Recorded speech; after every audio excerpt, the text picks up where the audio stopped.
In this, I'm going to take you through the neutral grip lat pull down. So with this movement, you can use any of these grips, any neutral.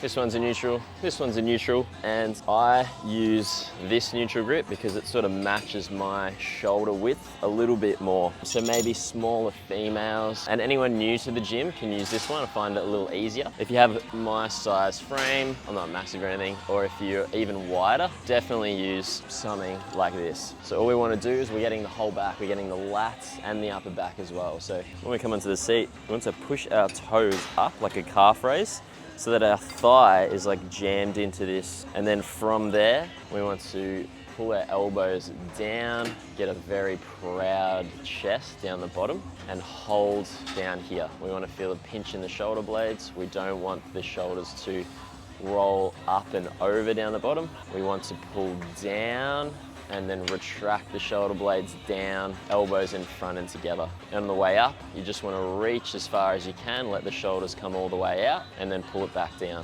It's totally fine to rock during this movement. You can rock forward, and then you can rock backwards when you go to pull down. I myself try and limit the rocking, so it's just the back working. I really try and stay still and stretch the whole back out. Yeah, yeah.